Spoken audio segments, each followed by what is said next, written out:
China का दिमाग पता नहीं क्यों घूम गया है, या फिर ना जाने वो कौन सा सस्ता नशा करके बैठा हुआ है। भारत, जापान, ताइवान के बाद अब चाइना रशिया में भी अपनी ज़मीन बताना चालू कर दिया है।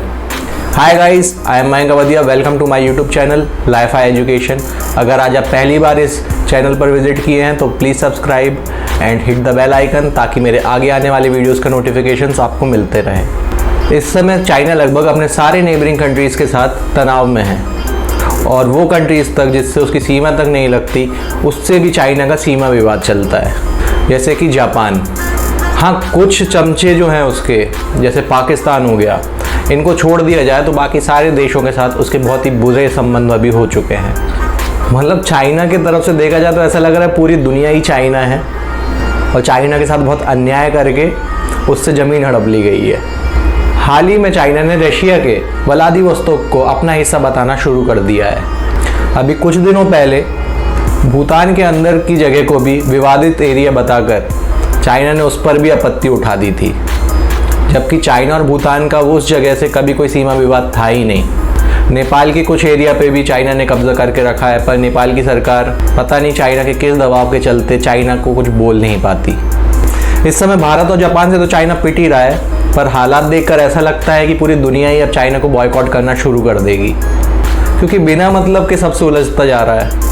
हालांकि ये सब मसला जो वो फैला रहा है, ये कोरोना की बातों से दुनिया को डाइवर्ट करने के लिए कर रहा है। अभी कल की न्यूज़ है कि चाइनीज सैनिकों को गलवान घाटी से 2 किलोमीटर तक पीछे जाना पड़ गया।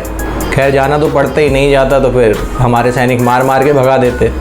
चाइना की इस विस्तारवादी नीति के चलते अब चाइना की औकात एक गली के पागल कुत्ते से ज़्यादा नहीं बची है, जो हर इलाके को अपना बताता है, और जब उस इलाके में अपना कब्जा करने जाता है तो वहाँ की सेनाओं से लात मारकर बाहर भगाती है। तो अब आते हैं हम कि व्लादिवोस्तोक को चाइना अपना क्यों बता रहा है। तो दरअसल हुआ ये कि व्लादिवोस्तोक की स्थापना 2 जुलाई 1860 में करी गई थी। तभी से हर साल इसकी एनिवर्सरी बनाई जाती है। इस साल भी कुछ ऐसा ही हुआ, और इसकी एनिवर्सरी का ट्वीट रशियन एम्बेसी ने हर देश में किया।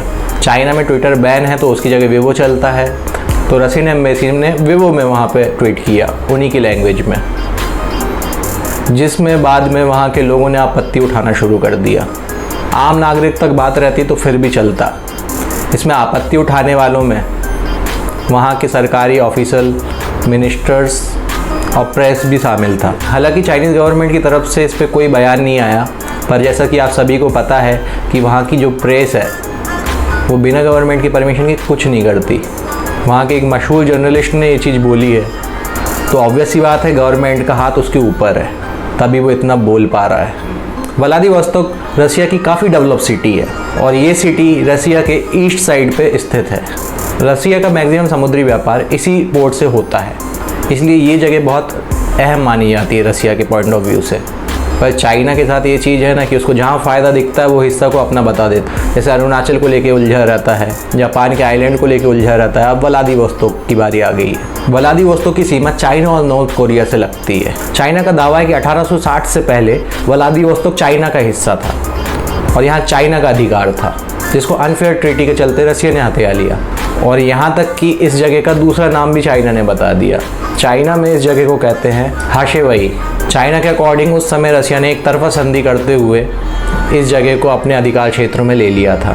अब रसिया को लेकर भी सवाल उठाने के पीछे चाइना का भी एक रीज़न है। कुछ दिन पहले रसिया ने चाइना पे गंभीर आरोप लगाया था कि चाइना ने रसिया की सीक्रेट फाइल चोरी करी, और वो सीक्रेट फाइल्स रसिया के सबमरीन से रिलेटेड थी।